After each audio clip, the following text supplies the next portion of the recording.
Justina? Meu marido agora é GC, levado por fio de pó. Na hora que ele entrar vai aparecer aqui, né? Ó, já chegou. Mas ele tem que pedir, não tem não? Não, ele não tem que pedir para participar da live para aparecer o rosto. Tem. É diferente dele? Já foi. Oiê! Oiê! Boa tarde. E aí? Boa tarde. Eu conheço esse boné. Eu conheço esse boné. Tradicional. É, né? É, né? Veio do México. Veio do México. E foi do México? É, abaixa um pouquinho seu Abaixa volume. um pouquinho seu volume. Não, na verdade, o volume de você falando? Não, o seu volume. Não, o seu volume. Meu microfone? Som. Não tem jeito. Meu microfone está na captação do celular. Ai, então, vamos pensar aqui, porque... Tá alto? Um pouquinho. Tá bom? Minha voz é bonita. Ah, você vai falar mais que eu. Você vai falar mais que eu, não tem problema. Nós esperamos sempre um pouquinho para as pessoas entrarem. Enquanto eles vão entrando, normalmente eu leio uma poesia. Segunda-feira eu esqueci. Então tem duas aí. Tendência do Carlos e a sua. Eu escolhi um poeta. Eu gosto muito.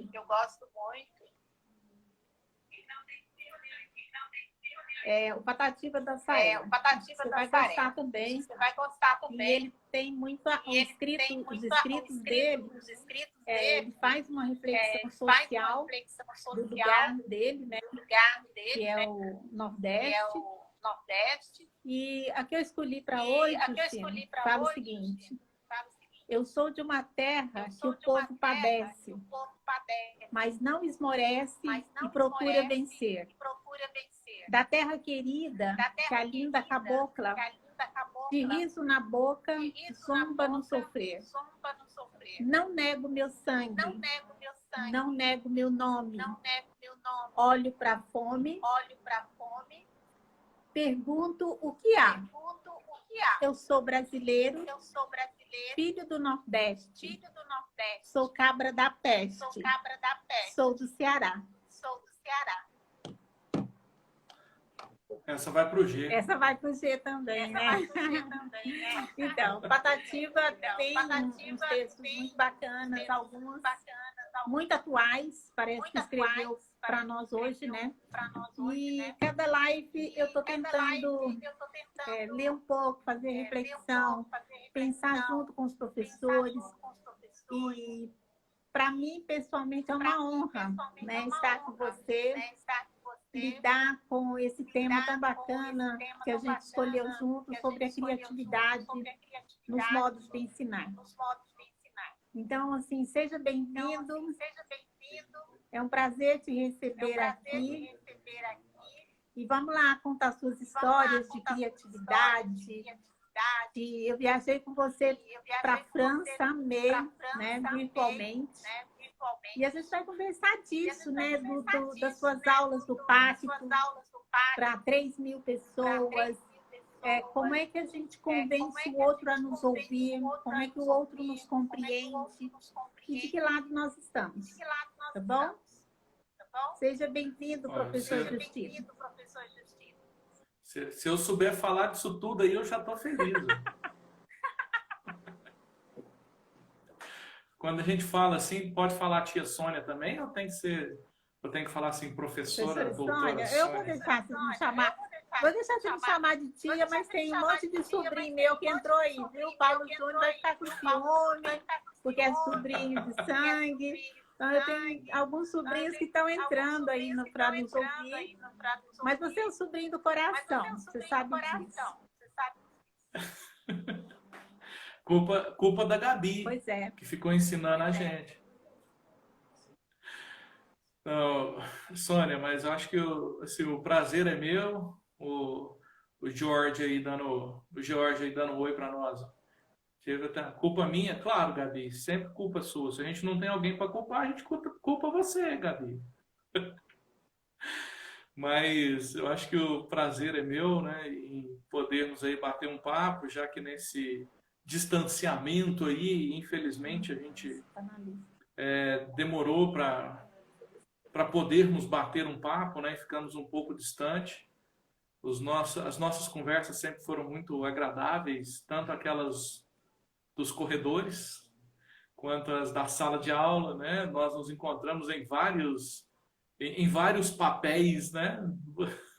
Você como amiga, você como conselheira, você como minha professora, como professora na graduação, né? Professora na especialização e depois coordenadora. Então, assim, nós já circulamos aí nos vários papéis que a docência pode nos proporcionar, né? E sempre para mim foi muito agradável esse momento em que nós podemos estar juntos e agora virtualmente podendo bater esse papo, né? Eu acho que nós tivemos uma caminhada muito bacana lá naqueles anos de 2014, 2015, quando nós tivemos que enfrentar, inovar e pensar caminhos.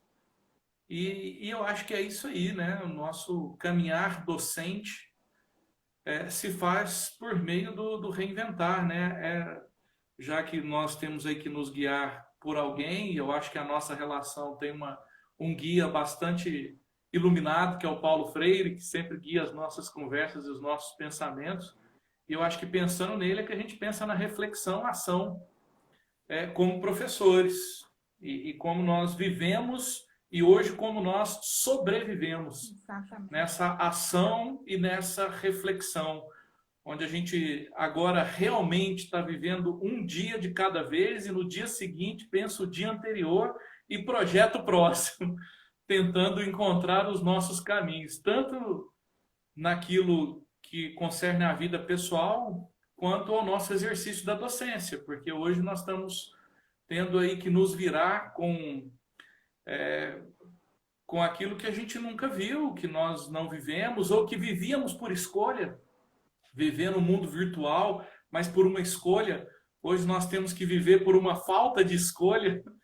Então, de todas essas possibilidades, eu acho que nos exige, nos demanda a criatividade e as estratégias para podermos ensinar e compreender.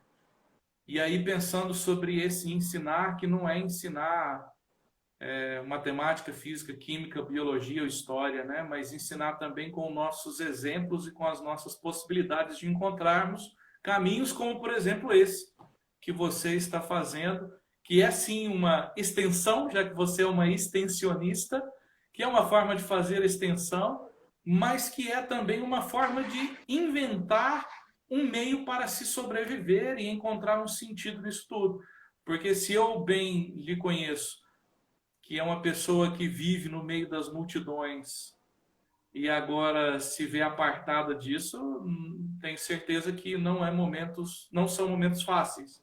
Então, isso daqui também eu vejo como uma invenção e uma criatividade nos modos de ensinar, mas principalmente nos modos de viver. Porque é assim que a gente ensina, né? Estamos vendo aí os meus colegas, minhas colegas, os conhecidos aparecendo, né? Prazer aí a todos que eu conheço, que eu não conheço, que agora estamos aí virtualmente, né? Então, Sônia, eu lhe dou os parabéns pela sua inventividade. Tem gente que não consegue, se entrega e não consegue encontrar esse caminho, como, por exemplo, o caminho que você encontrou. E que é um caminho que eu sei que é para nós, que você nos brindou com isso. Eu já assisti algumas lives, não consigo assistir todas, porque os momentos do home office, vou te falar uma coisa, esse negócio de trabalhar em casa, que roubada que é, viu? Pesado. Então, eu achei que era bom, viu? Eu falei, nossa, eu não vou fazer nada, eu vou dormir. Eu nunca trabalhei tanto na minha vida, porque o serviço não para e a gente fica preocupado se produz, se não produz, e quem está nos cobrando, olhando. Mas, enfim, né? Eu que agradeço esse momento, podemos aí estar virtualmente presentes e podemos bater um papo. Ao senhor Isaac aí, né? O Isaac foi meu aluno depois foi meu colega de graduação e hoje é meu colega de profissão. Ai, que legal. Nossa, hoje ele é também professor de história e trabalha na rede pública aí, é um camarada. A Jo adentrando aí, a Mariana, nossa companheira aí de longas batalhas também. Temos estado bastante juntos virtualmente, né, Mariana? Trocando umas ideias aí.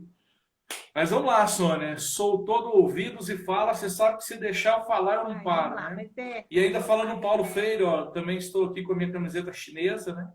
Porque eu fiz questão de te contar de lá, né? Para quem não foi. sabe aí, acho que eu conto para todo mundo, né? Mas quando eu estava fazendo o meu doutorado, né? E eu fiz um pedaço lá na China que eu fui pesquisar, né? Eu fiz questão de falar com o Luiz Ângelo aí, meu professor também de história. Sabia, Sônia, que um dos grandes culpados de eu ser professor de história é ele? Foi culpa dele. Ele era meu professor de história. Eu falei, nossa, eu quero dar aula igual esse cara. E aí ele acabou com a minha vida, acabei virando professor, tá vendo? Um dos culpados é ele. E aí quando eu estava lá na China e conversando com o professor, obviamente não era em chinês, em inglês, o que era possível. E aí o professor virou para mim e falou assim, olha, tem um filósofo, ele não falou filósofo, né? Ele falou um pesquisador brasileiro que a gente lê muito aqui na China. A hora que ele falou isso, eu falei, gente, foi tão inusitado que foi quem é um brasileiro que um cara aqui na China vai saber quem é. Eu te juro que na hora não veio na minha cabeça. Aí ele foi lá na estante, pegou um livrozinho e puxou. Era a pedagogia do oprimido, do Paulo Freire, em chinês, traduzido em chinês. E aí ele me mostrou, eu só soube por causa da foto. E aí ele me disse que era bibliografia obrigatória na universidade.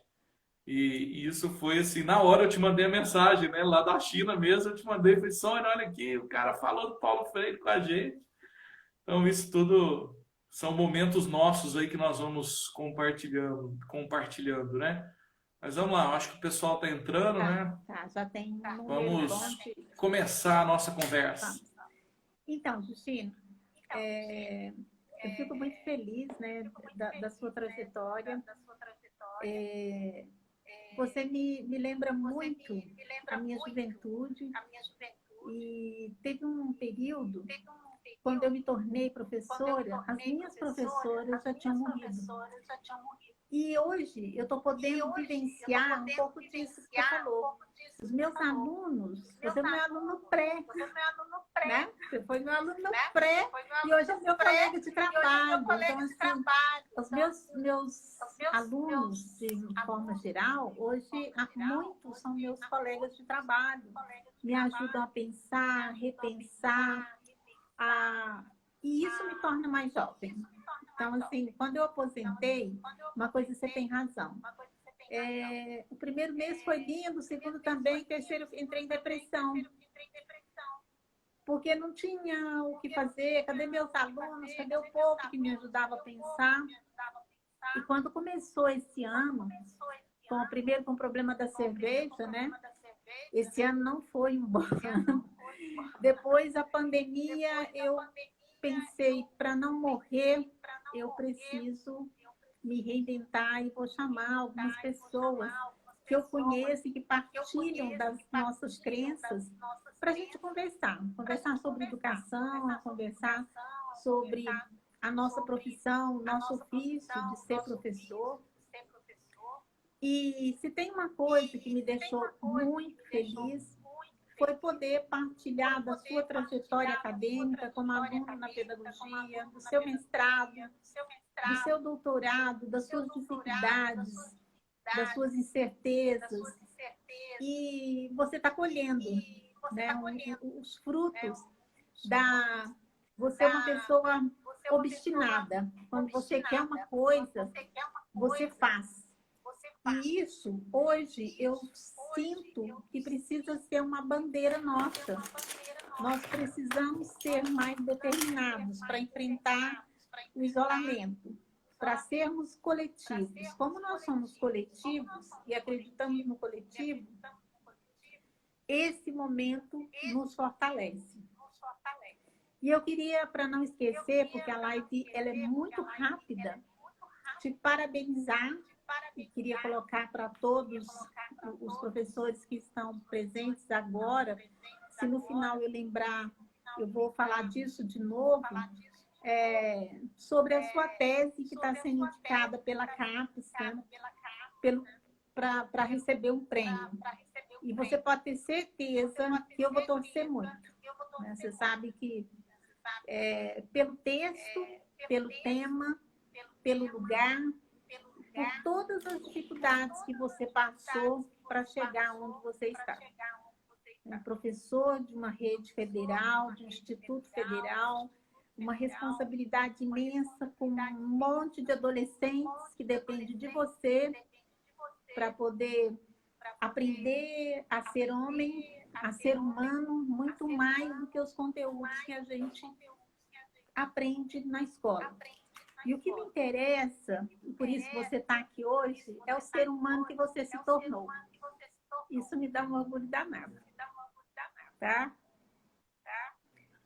Obrigado, tia Sônia. E assim, eu acho assim que a caminhada é bacana quando o pessoal falou que tá dando eco aí, tá. né? Alguém O problema é que eu falou. não coloquei o fone. O que faz? Eu não coloquei o fone para Melhorou? falar, mas se você me der 5 segundos, eu pego ele ali. Então, acho que melhorou. Só um segundo, então. Melhorou? Sim. O fone que eu tenho aqui acabou a bateria. Sempre assim, né? Quando você precisa, eu termina. pedi de live. Segunda-feira aqui em casa acontece tudo. Tudo que você imaginar acontece. A bateria que O acaba. meu já acabou. Já acabou a internet, Ou já acabou a falta luz, altas algar, né? emoções. Falta algar e cortar. E olha para falar. Boa noite aí, ó, a criatura. Para a gente falar. Né? Apareceu aí também o meu professor Gilberto, foi meu professor lá na graduação também. Trabalhou, com certeza vocês já se esbarraram aí também, né? Tá com eco ainda. Então, peraí, deixa eu... É porque o meu microfone não funciona no celular. Só funciona no computador. Se eu posso pegar o outro aqui. Peraí, 5 segundos então. Deixa eu pegar o fone vamos aqui. Lá. Então, como as nossas gravações, elas são de casa, né? E sem um profissional da área, nós estamos aprendendo muito. Toda semana, nós nos reinventamos, inclusive, nessas conexões. Os barulhos, da semana passada, o Carlos Henrique teve que desligar o computador porque não conseguia. O barulho estava incomodando, por isso hoje nós fizemos opção só por usar o Instagram. Tá? Essa é uma ideia de ir melhorando a nossa comunicação. Tudo bem aí? Sim. Tá ouvindo aí? Sim, excelente. Para mim, tá excelente. E sem microfone, sem eco. Sua voz tá linda. Não, aqui o que não falta, tudo que não presta eu tenho um pedacinho. Nós também. Nós estamos, assim, um microfone da China, não sei o que da China, então, assim, muitos presentes sendo usados, viu? Então, assim... Na verdade, os meus também são todos chineses originais. Ah, então, isso é bom, isso é bom. Eu acredito que os meus também sejam, tá? Então, vamos lá, olha, os meninos estão falando que melhorou, e aí o Insta, ele tem um problema sério, dá 50 minutos, ele fecha, nós vamos ter que correr um pouquinho, tá bom? Então, vamos lá. A ideia é que você conte para nós como é que você... Antes, eu já te achava muito criativo. Assisti várias aulas suas, presenciais, palestras, conferências, roda de conversas com professores do ensino médio, com professores na EJA, com professores da graduação. E sempre me chamou a atenção a sua linguagem, o seu jeito muito peculiar. E eu queria que a gente começasse por aí, né? Como é que você pensa as estratégias para planejar, para utilizar determinada linguagem e para que as pessoas prendam atenção naquilo que você está falando? para a gente chegar nos dias atuais. Bom, obrigado se eu faço isso tudo. Não sabia, não. Mas olha só, na verdade, de um tempo para cá, eu acho que agora, inclusive, nessas situações em que as pessoas estão buscando alternativas, e aí eu acho que a ideia da criatividade vem daí, vem de nós conseguirmos encontrar caminhos quando parece que eles não existem. Ou quando nós fazemos algo constantemente e aquilo não produz o resultado que nós desejamos. E aí, desta forma, vem a frustração. Eu crio a expectativa e ela não acontece. E muitos colegas têm me procurado. Eu tenho trabalhado bastante no Instituto, mas também tenho trabalhado bastante com os colegas de escolas particulares, públicas, federais, porque eu também entendo que nós, como servidores públicos, nós temos essa função. É minha profissão, eu não faço favor. Eu acho que isso é minha função como servidor público e eu faço isso com muito grado. E aí eles me perguntam, e aí, como que eu faço? Como que eu converso com o meu público? E aí eu volto no início da nossa conversa, que é a ideia da reflexão e ação. Porque a reflexão, ela parte do ouvir, ela parte do escutar, ela parte da observação. Se eu não vejo o outro, não há como eu dialogar com ele. E ver o outro não é a habilidade técnica de ver, né? Porque aí a máquina vê, o computador vê, a inteligência artificial vê. Agora, é enxergar o outro, é compreender o outro. Então, quando você está de frente a uma sala de aula, a primeira coisa que um professor deve fazer é compreender qual é o seu público. E compreender esse público significa estudar sobre ele. Já falamos algumas coisinhas complicadas, né? Já falamos sobre ouvir, reflexão, ação e estudar sobre o seu público. E o que é estudar sobre o seu público? Peraí, se eu vou falar para adolescentes, eu preciso saber o que os adolescentes fazem.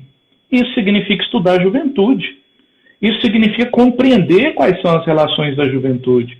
Não quer dizer que eu vou ter que... Muita gente fala isso, né? Mas então eu vou ter que começar a falar gíria, vou ter que começar a falar...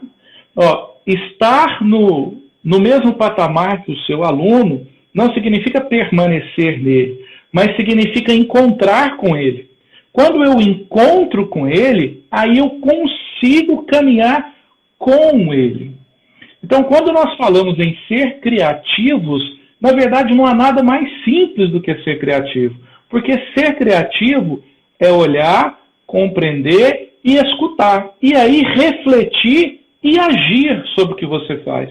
Quando, por exemplo, veio essa questão da pandemia e tudo, eu já vinha trabalhando nas minhas aulas virtuais, porque quando eu terminei a minha pesquisa de doutorado, um dos itens que eu achei que me chamou muito a atenção é que os alunos, tanto no Brasil quanto na China, né, eu achei que isso seria mais lá do que aqui, se utilizavam dos meios virtuais para estudar e das videoaulas. E aí me despertou, eu falei, opa, tá aí uma linguagem que eu não domino, tá aí uma linguagem que eu ainda não participo. Se eu quero continuar com eles, e eu gosto, é um público que eu gosto, que eu consigo me comunicar, eu preciso aprender mais essa linguagem deles.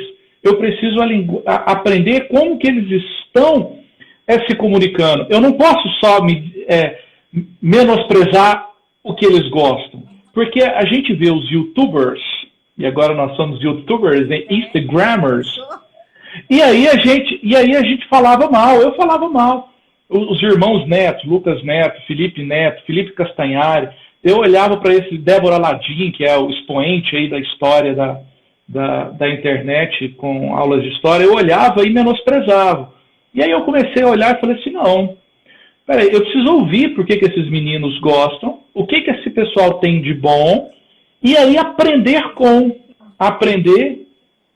refletir sobre a minha ação e começar. Então, se eu pudesse falar aí com as pessoas que estão nos acompanhando, e eu falo isso constantemente, é que nós precisamos ouvir os nossos alunos. Não significa que nós iremos nos rebaixar ao falar e que nós precisamos desconstruir uma linguagem, porque nós temos um exemplo a dar, mas significa encontrá-los. E a partir do momento que eu os encontrar, que aí a gente possa trilhar um caminho em conjunto, para que nós pudéssemos construir uma linguagem única. E nesse aspecto, por mais simples que isso possa parecer, vem se tornando um hábito de ser muito criativo, conseguir ouvir o outro, porque as dificuldades cotidianas nos impedem.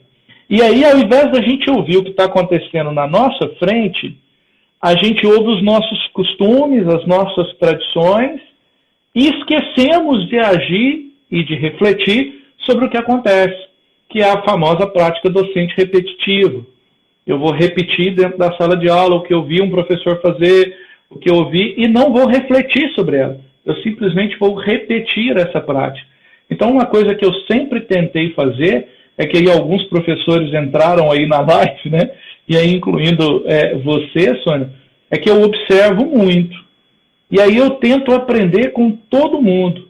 O Gilberto, que passou aí, que foi um grande professor na graduação, professor de História, foi um cara que a aula dele, eu acho que eu mais prestava atenção em como ele conduzia a aula do que no conteúdo dele, porque isso para mim era muito interessante, sobre como ele conseguia fazer isso. E aí, quando você consegue criar essa conexão com o outro, aí a gente consegue caminhar junto. Porque a nossa aula, a nossa fala, a nossa palestra, a nossa sei lá o que nome que a gente vai dar agora, só acontece com o outro, né? Sem o outro, ela não acontece. E aí, quando a gente vê esses exemplos, eu lembro de um dia que o professor Gilberto estava muito doente, estava gripado, e ele chegou na aula ruim. E a gente falou, professor, vai embora. Ele falou assim, eu não posso. Eu sei que tem uma aluna que vem todos os dias do Prata de ônibus, eu sei de um aluno que vem de Monte Carmelo todos os dias, e eles estão aqui me esperando. Então, por estas pessoas, eu estarei aqui, e eu estou aqui para dar aula. E vou dar aula até onde eu conseguir. Então, essas pessoas me inspiram. Essas pessoas me inspiraram. Estou falando dele porque eu vi ele aqui. E é uma pessoa que, durante a graduação, ele me deu aula no primeiro período de História, então me marcou muito. E a gente vai aprendendo isso. Os nossos conselhos, alguns eu não posso dizer aqui porque envolvem terceiros, mas que nós vamos aprendendo no caminho, isso me formou muito como professor. Porque aí eu consegui parar, olhar e falar assim, peraí, então eu preciso repensar na minha prática docente. Eu preciso, só que repensar não é sentar e falar assim, o que eu vou fazer? Significa estudar. Significa ler, significa ir atrás de fontes, significa escrever, porque esse é um momento reflexivo, né? O Kant, uma vez eu estava lendo Kant, né? Nem lembro onde, aí ele falava assim sobre quando a gente fala, a gente pensa também, né? Enquanto a gente acha que às vezes o falar é um ato só mecânico, mas a fala também é reflexiva. Muitas vezes a gente está falando e está pensando sobre a fala e já muda a fala no meio do caminho, né? Então, se eu penso em algo que nós possamos ser criativos nesse momento, e aí vale tanto para alunos quanto para professores, é olharmos para esse momento e pensarmos de forma reflexiva para a ação. E ao agir, refletir sobre a ação. O que será que a gente pode construir? Então, quando eu me deparo com uma plateia, com um desafio, e olha que para mim tem sido difícil, né? Porque eu gosto de uma plateia, né? Tem gente que fala assim que assusta um palco cheio, né? Para mim me assusta o palco vazio, né? Se eu chegar no palco e a plateia estiver vazia, me dá mais medo. Agora, se estiver lotado, aí para mim aquilo ali é o que me dá conforto e eu me sinto à vontade. Quanto menos, para mim, pior. Mas eu sempre procuro estar muito atento às práticas. E como aluno também. Então, acho que isso vale para nós como alunos e como professores. A atenção e o ouvir, para que a gente possa ter uma ação e reflexão na nossa prática docente, né? São estratégias que eu tento criar, né? E que eu tento conduzir aí ao longo da minha prática docente, né? E com certeza o que eu faço hoje é muito diferente do que eu fazia quando eu comecei há 21 anos atrás. Então, sabe uma coisa que a sua fala tem feito com que eu me reformule constantemente com relação ao pertencimento. Se eu não me sentir dentro de um projeto, eu não consigo contribuir para ele. Essa ideia de pertencimento, de ouvir mais as pessoas, de criticar menos, né? Tem feito a gente crescer, tem feito a gente ser mais criativo, tem feito a gente arriscar mais. Porque se a gente for pensar nos modelos de aprendizagem que nós tínhamos, que era presencial e extremamente confortável, nós já desconfiávamos muito dele, lembra? Do pensar para você. Você, nas aulas mesmo, não aceitava quando eu planejava sozinha e executava. Os questionamentos iniciais do curso de pedagogia, de tantos outros cursos, era: como é possível pensar com vocês e não para vocês? E nós começamos a ver que isso tinha um cunho filosófico grande e que mudaria todo o nosso curso do pensar com o grupo e não para o grupo, de pertencer ao grupo e não pertencer no sentido que você falou. Eu tenho muita dificuldade de usar gíria, mas hoje eu consigo entender que se eu não pertencer nesse momento a esses meninos, por exemplo, no meu caso, que a experiência de EJA, você falou dos modos de aprender de diferentes faixas etárias. Os adolescentes aprendem de um jeito completamente diferente dos adultos, da nossa experiência de EJA. As crianças aprendem diferente. E como é que nós aprendemos isso? Nós ouvimos a nossa experiência, e aí agora eu preciso estudar, eu preciso ler para descobrir mais como é que eu faço esse aluno compreender aquilo que agora eu estou falando. E para isso a gente precisa estar atento, né? Eu não posso dar a mesma aula para criança, adulto e adolescente. As suas estratégias de ensino, por exemplo, a viagem da França, que você fez com seus alunos do ensino médio, técnico do ensino médio, do IF Goiano, quando eu assisti com meus netos, eles não sentiram que a linguagem era uma linguagem que eles estavam entendendo, eles queriam estar lá, por conta das abstrações que eles conseguem fazer. Entende? Então, isso é muito importante para planejar. Agora, quando a gente está falando, estou vendo outros colegas aparecendo, né? O Leandro, meu colega carioca esperto, está lá no Rio de Janeiro, é médico, está lá na linha de frente, né, Leandro? Força aí, hein, camarada? O cara é bacana. A Neima também, a colega aí desde do ensino médio, né? Então, pessoal, vamos trocando uma ideia aí, né? Mas o que você falou, Sônia, sobre esse criar o contato, não é permanecer, né? Mas é encontrar. Então, por exemplo, se eu vou falar a um público mais erudito, obviamente também eu preciso pensar sobre aquele público e eu tenho as chaves para que eu chegue a ele. Não adianta eu chegar e falar para uma plateia de mestres e doutores sem que eu tenha as minhas referências muito bem afiadas, porque eu não vou conseguir criar conexão com ele. E se eu não crio conexão com ele, eu não consigo trabalhar com ele. E agora, como que nós vamos criar essa conexão no meio virtual? Sabe, essa é uma dificuldade, porque eu me alimento muito dos olhares. Quando eu estou na plateia, quando eu estou ali com o público, né, com a minha plateia, com os meus alunos, com o meu grupo, eu me alimento desse olhar. E aí, esse olhar, o jeito, isso a gente aprende a lidar e sentir esse movimento. Até quando a sua fala se perdeu, você tenta. E aí eu lembro de uma palestra que o Dairel fez para nós, né, quando ele falava sobre a questão de se criar laços, né, que eu preciso ter um laço afetivo com o meu aluno. Não quer dizer que eu tenho que ser amigo dele, sair para passear, comer sanduíche, não é isso. Mas se eu conseguir criar uma conexão com esse aluno, eu abro a possibilidade para falar com ele. E agora, como que eu vou perceber isso nesse mundo virtual?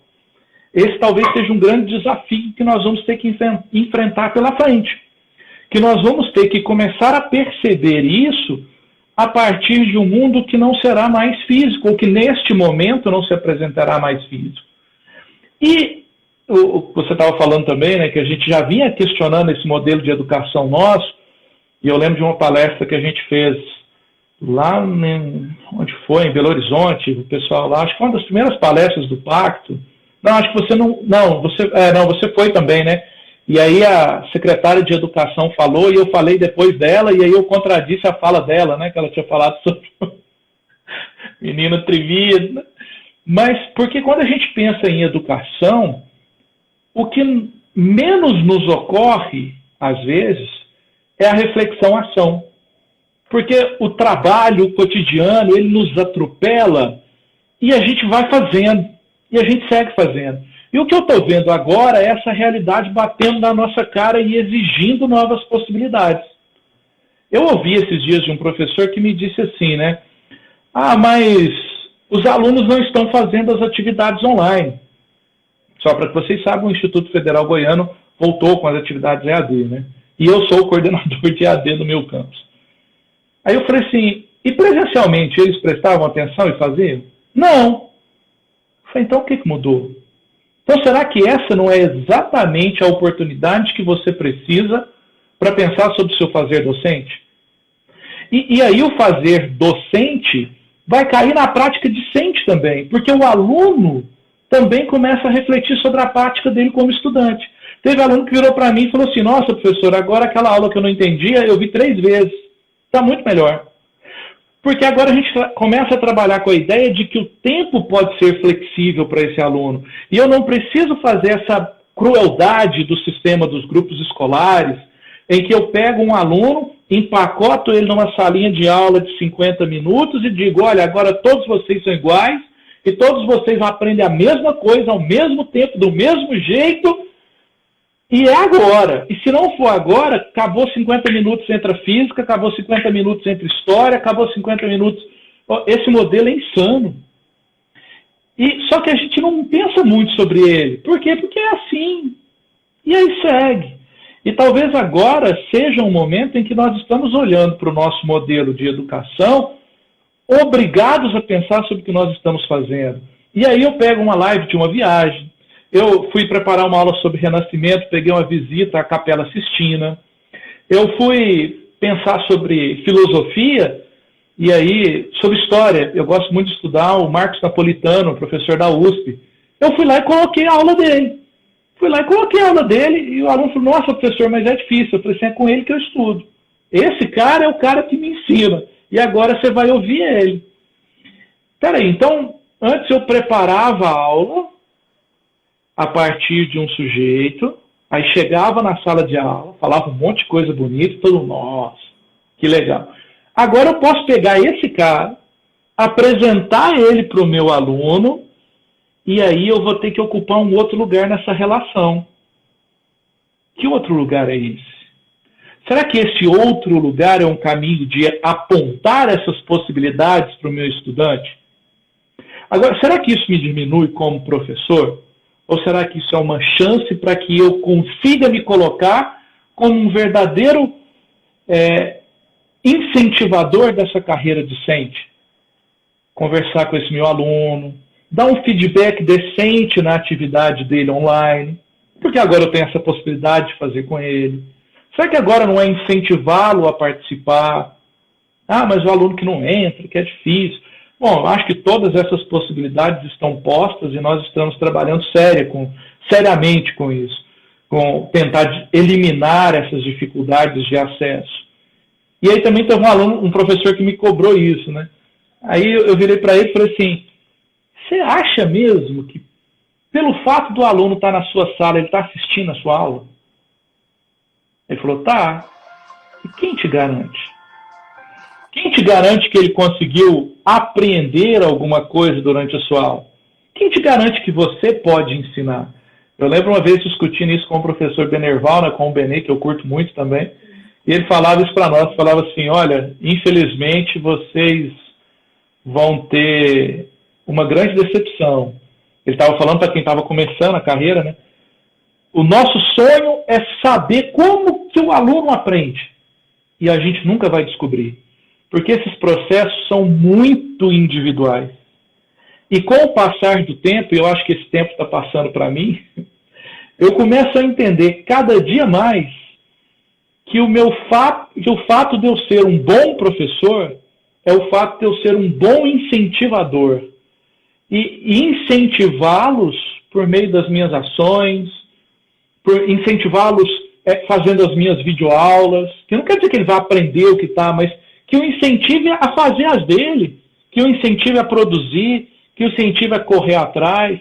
Então, eu venho pensando que ser um professor criativo hoje é ser a forma mais simples de ser um professor, que é ser um professor que incentive o outro a ser cada dia melhor, a ser cada dia uma pessoa melhor, né? Que ele possa caminhar cada dia mais e que ele possa caminhar comigo, né? E não dependendo de mim.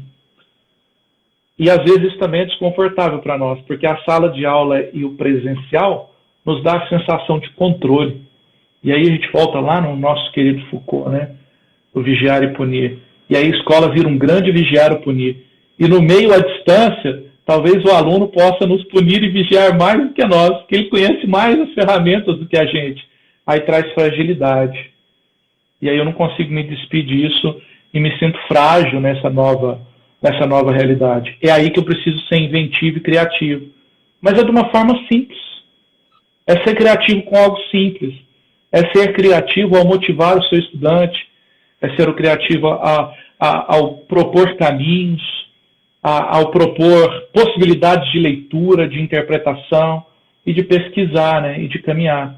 É claro que eu conheço todas as limitações, inclusive porque eu moro em um lugar que todas as limitações tecnológicas existem e eu convivo com elas. Mas que nós sejamos criativos para sermos muito simples, né? Eu acho que hoje a criatividade vai estar nesse toque muito simples de nós pensarmos em incentivar esse nosso estudante e colocarmos possibilidades para ele, né?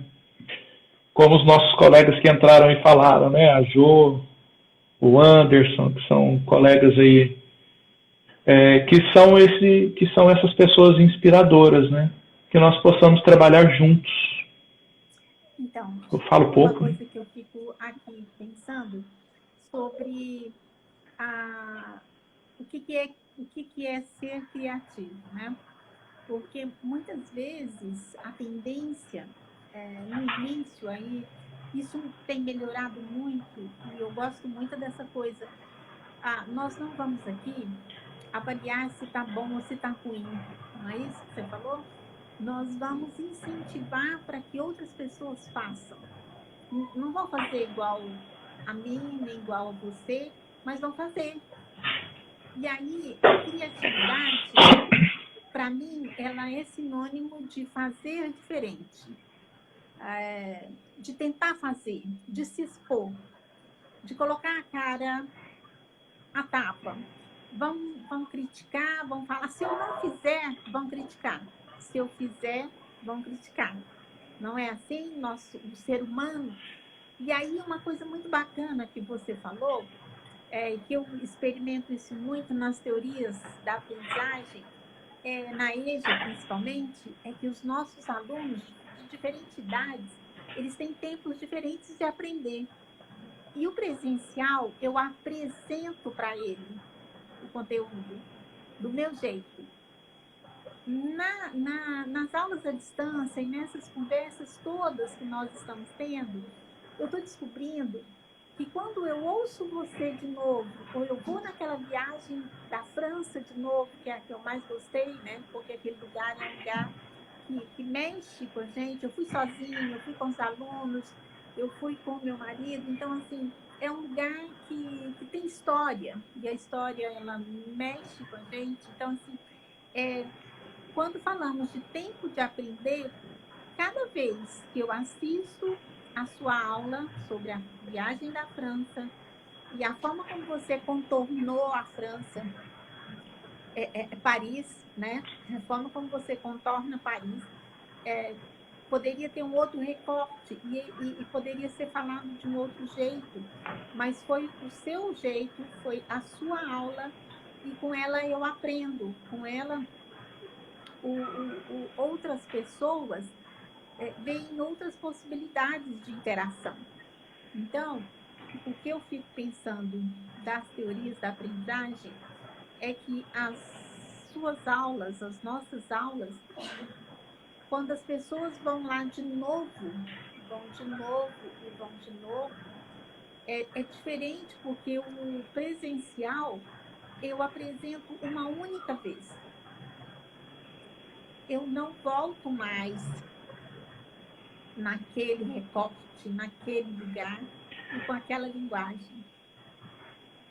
Mas sobre o que você estava falando aí também, eu fiz uma reflexão esses dias com os meus alunos, que a gente estava no momento, tem que falar as palavras bonitas, né? Nós estávamos no momento síncrono das atividades, né? Síncronos e assíncronos, e bom que eles já estão incorporando o vocabulário. Professor, quando será o momento síncrono, que é os encontros, né? E aí, obviamente, eles estavam falando sobre dificuldades que estavam acontecendo e como era difícil. E aí eu comecei a pensar muito sobre a aula presencial, a aula virtual. A aula virtual, ela tem essa magia dela poder acontecer várias vezes. Mas também a aula presencial, ela é única. Ela só acontece uma vez, e ela só acontecerá daquele jeito, e ela não pode ser registrada. Porque ela só pode ser experimentada por quem estava lá, e ela só pode ser ministrada por quem estava lá. Então ela também tem uma magia do acontecer, que eu fiquei refletindo isso com os estudantes. A gente estava numa aula de filosofia, falando sobre ciência, sobre como isso também é mágico, da aula presencial, mas também ilusória, pela sua característica de ser efêmera, porque ela acaba e se esvai, mas também ela permanece na experiência de cada um que esteve ali. Então isso é muito bonito. O meu filósofo foi falando, o professor Edu Fred, nosso professor de jiu-jitsu, Fred, grande professor, o Edumar é filósofo, músico. Então, quando a gente pensa nessa questão da aula virtual e presencial, quem sabe a nossa grande criatividade para o futuro não vai ser a gente combinar o que esses dois momentos podem nos oferecer. E eu penso na criatividade do professor, nessa capacidade de encontrar esses caminhos nos momentos que a docência nos oferece. Então, quando eu penso no momento virtual, ele tem essa vantagem de eu poder fazê-lo novamente, né, com o play. Eu posso dar a chance de respeitar o tempo do aluno. Mas será que eu também não posso combinar ela com momentos que sejam únicos do presencial? Eu tenho pensado muito nisso. E eu tenho pensado que essas soluções vão ser as soluções para esse futuro breve, em que esse momento da sala de aula, que a gente acha que é passar lá 5, 6, bom, os nossos alunos, tem dia que eu olho para eles e falo assim, gente, se eu estudasse aqui hoje, eu era reprovado. Eu não dava conta. Vocês estudam muito mais do que eu, vocês fazem muito mais disciplinas do que nós. Todos temos muito a aprender com as aulas online. Tenho pensado em como. Sim, são estratégias, né, Anderson? Então, os meus alunos, tem dia que eles chegam a ter aulas todos os dias, de manhã e de tarde. E aí, que hora que ele vai estudar? Que hora que isso vai acontecer? Porque o estudo também ele é solitário. O estudo é solitário. É um momento ali que é eu comigo mesmo, a minha cabeça, e eu vou operacionalizar os conceitos, né? Que eu acho que é quando a gente descobre que aprende, né? Você até comentou isso na aula do Júlio, né? Como que a gente sabe quando a gente aprende, né? É quando a gente pega os palitinhos e consegue montar uma casa. Aí eu sei que eu aprendi, porque eu instrumentalizei os meus conceitos. Eu coloquei para funcionar, eu pensei com eles, eu agi com eles, eu montei algo novo, eu desmontei, e aí eu sei que eu aprendi. E isso é muito individual, é muito nosso. É muito nosso. Então, será que esse caminho virtual não podem nos levar a momentos presenciais mais efetivos? E aí a gente tem que estar disposto a ouvir, a gente vai ter que estar disposto a nos deixar um pouco menos confortáveis para pensar sobre isso. Então eu tenho pensado muito sobre isso, viu, Sônia? Sobre quais seriam essas possibilidades de nós combinarmos esses dois mundos. E como... E aí não há resposta, né? Até porque se tiver resposta não é nosso objetivo, perde a graça. Mas é pensarmos sobre como que nós vamos poder combinar isso. Como será que eu posso fazer esse momento presencial muito bom, auxiliado por esses momentos virtuais que respeitam esse tempo dos nossos estudantes? Eu lembro lá nos meus tempos de exatas, quando eu comecei a trabalhar com esse negócio de EAD, em 2002, eu programei um sistema de educação à distância. E aí, na época, eu nem sabia o que era pedagogia, nem estudava isso.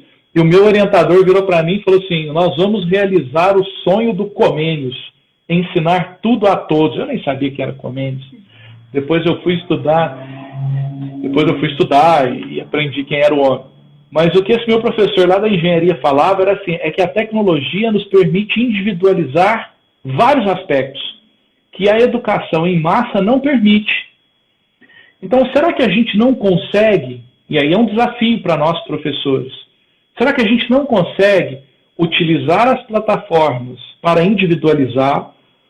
Hoje teve uma aluna que me procurou sobre um problema lá. Eu fui lá na plataforma e falei assim, olha, você terminou essa atividade no dia 18, às 14 horas e 16 minutos. Para eu poder lhe ajudar, você vai fazer esse passo. Eu sabia exatamente o que ela tinha feito. Então, será que eu não consigo individualizar isso me valendo das tecnologias para que eu possa criar, num futuro muito próximo, momentos presenciais que sejam realmente únicos para cada um de nós? E aí realmente vale a pena? Não seja aquele momento que a gente vai para a aula, senta e olha e fala, ai meu Deus, vou ter que sofrer esses 50 minutos de novo.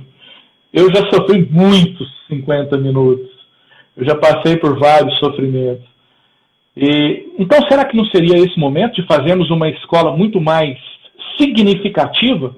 Será que essa não é a hora da gente colocar a nossa criatividade para funcionar e pensar nessa escola, não com o que a gente queria ter, mas com o que a gente tem? Com o que é possível que nós possamos fazer hoje nas nossas escolas, nas nossas salas, com os nossos alunos, com os nossos parcos, recursos e com as nossas possibilidades. Porque isso sim, pelo menos para mim, sempre foi algo que me trouxe muita felicidade. E já ouvi muitas críticas do tipo, por que você faz? Ah, não faz isso não, dá muito trabalho. Mas por que você faz? Eu sempre faço porque eu fico feliz. Eu acho legal fazer e eu faço. Agora, sobre criatividade, a gente vai falando, vai lembrando, né? O professor, quando eu estava lá na China, que estava me dando aula na Universidade Normal de Beijing, que é onde formam os líderes da China, inclusive os ministros da educação, passam por lá, eles que ditam as políticas educacionais. Ele perguntou para mim na aula assim, Justino, você acha que os estudantes chineses são criativos? Porque eu tinha feito uma crítica em off para ele sobre a criatividade dos alunos chineses. Aí ele virou para mim e eu falei assim, agora, né? Qual a resposta que eu dou para ele? Qual será que é a resposta correta? Eu falei assim, olha, professor, eu acho, né, já tentando sair, né, que talvez os estudantes chineses pudessem ser um pouco mais criativos. Aí ele virou para mim e falou assim, Justino, a criatividade depende da sua formação e não de quem você é. A formação do estudante faz ele ser criativo. E hoje nós trabalhamos um sistema educativo para formar um cidadão chinês criativo. E eu concordo que ele não era. Mas nós estamos pensando o nosso sistema educacional para ele ser. Então, nós também, professores, vamos ter grandes desafios. Eu, pelo menos, gosto. Acho que esse mundo da tecnologia aí vem nos fazendo sair de muito senso comum e sempre faz. Né? Mas nós estamos saindo da zona de conforto. É porque eu gosto da zona de conforto também, eu tenho uma preguiçazinha de sair dela. Mas, mas nos obriga a pensar alternativas e sermos criativos, né? Sobre como que a gente pode encontrar. Esses dias um professor, eu tenho tido muitas experiências aí, tenho provocado os professores a encontrar saídas. O professor falou assim para mim, não, quando eu abri um módulo, eu fechei, eu não acho que tem que ser assim, porque o módulo 3 depende do 2, que depende do 1. Eu virei para ele e falei, por quê? Ele falou, porque é um pré-requisito na minha matéria. Se eu não aprender isso, eu não faço isso, eu não faço isso. Quem inventou o pré-requisito? Falei, tem que ser assim. Aí, lógico, ele não quis conversar comigo, falou que era assim e saiu. Aí depois ele mudou. Porque ele percebeu que o pré-requisito é também uma construção nossa. Então, até nisso eu preciso ser criativo. Por que eu tenho que pensar que um conhecimento depende do outro? Será que eu não posso ensinar esse daqui, que aí vai me motivar a buscar esse? Por que eu defino o seu caminho? Será que, inclusive, pelo método... Olha como é que a gente pode ir pensando, né, nos modos de ensinar. Será que a minha estratégia não pode ser, então, apresentar o que eu achava que era a etapa 3, né? Conteúdo 1, conteúdo 2, conteúdo 3. Será que eu não posso apresentar o 3 e provocar a busca do 2 e do 1? Porque o pré-requisito eu construí na minha cabeça, não na cabeça do aluno. Na cabeça do aluno pode ser que o pré-requisito fosse o 2, que ele achava mais importante. Então, esse momento está nos exigindo fazer algumas reflexões sobre pontos que às vezes nos incomodam bastante, né? E tem gente que se apega a esse pré-requisito que é dureza, né? Então, eu não sei se deixar, eu falo direto. É para falar.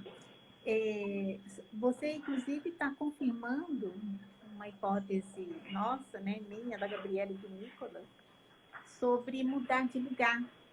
Porque se você pensar, toda a trajetória construída em mais de 30 anos de docência, muitas pessoas têm me questionado por que nesse momento eu escolhi ouvir outras pessoas, ouvir pessoas muito mais novas que eu.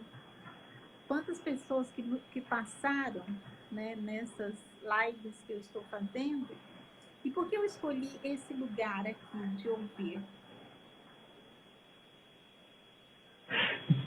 Porque você sabe aprender. Ouvir é aprender. Isso me dá vida, isso me faz querer viver com 60 anos, sem poder comemorar, né, por conta da pandemia. Eu tenho que reinventar outras formas de aprender. Porque pegar os livros na estante e ler sozinho é uma das formas. A outra que eu descobri, e de forma muito criativa, é essa que nós estamos fazendo. É como se você tivesse matado a charada, que não era para ser revelada, né? Eu acho que, se fosse outros tempos, se fossem outras metodologias, só eu falaria. E vocês iam ouvir. Eu não ia convidar ninguém, nem mais novo que eu, para aprender. E seria difícil, né? Seria difícil.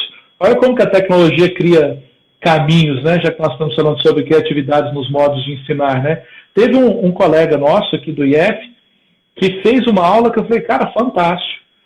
Agora, nesse tempo de pandemia, ele pegou um colega dele que mora em Manaus, ele é geógrafo, um colega que estava no Ceará e um colega que estava em Santa Catarina e ele em Goiás.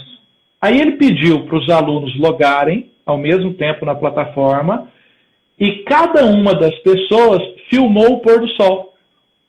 E aí os alunos foram vendo a diferença de cada lugar, da luminosidade, como que a noite ia aparecendo, como que foi surgindo. Eu falei, cara, fantástico, fantástico. Olha, é isso. Nosso tempo vai acabar dentro de alguns segundos. Eu vou deixar você falar e não vou me despedir, tá bom? Pode continuar. Eu te agradeço muito. Que bacana, né? Parabéns pela indicação da sua tese, tá? Muito feliz mesmo. E vamos voltar a conversar, vamos voltar a desfrutar desse lugar de aprendizagem, tá bom? Um beijo grande, Justino. Eu que agradeço. Você sabe que você fez parte dessa caminhada, né? Eu acho que essa minha... Acho que não, tenho certeza. A minha tese, ela não é única.